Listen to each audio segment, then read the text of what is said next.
Happiness is the basic currency of our lives. We're constituted to be happy, and yet millions of people around the world are suffering from depression and being treated with drugs for all manner of mental, not necessarily illnesses, but downers, mostly depression.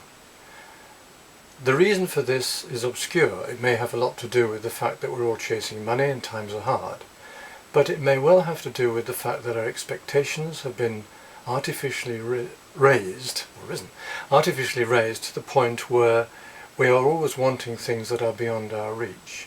That's not a route to happiness at all, which is not to say that you've necessarily got to lower your horizons, but certainly is to say that you've got to rethink your approach to life and aim for a life with present attainment and future satisfaction.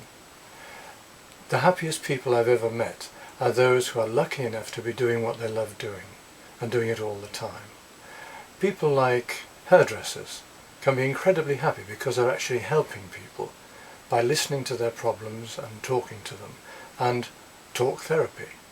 Talk therapy is one of the most useful things because people can download all of their problems and feel better for having shared them.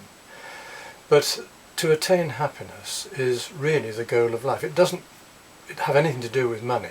You can be euphoric when you make a lot of money, and then afterwards, a couple of weeks later, you're back in the same mood set that you started out from.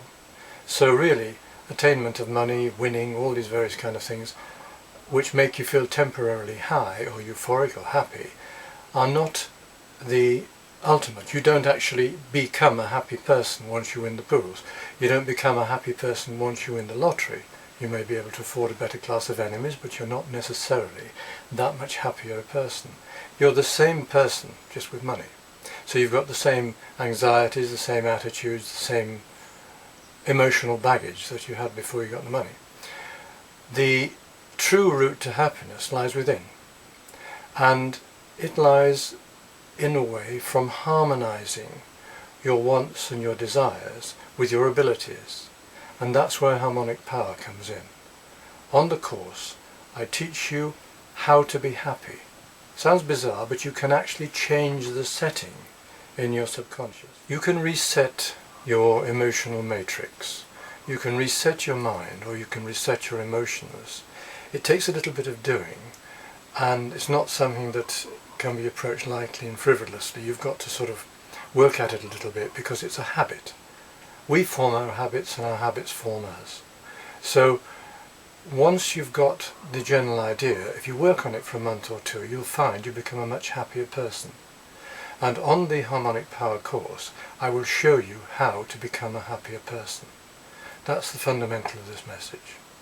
In the pursuit of happiness, we need to experience present gain and future meaning.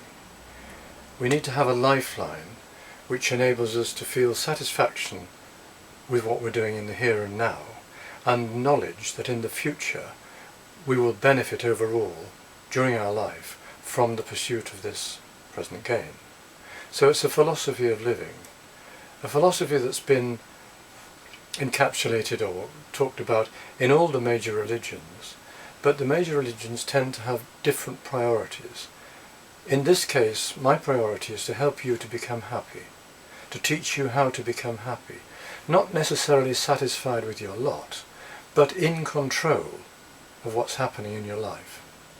And that isn't a control freak speaking, it's basically the idea that if you are contributing something, then you are able to experience that wonderful effect where everything seems to fall into place to support what you're doing.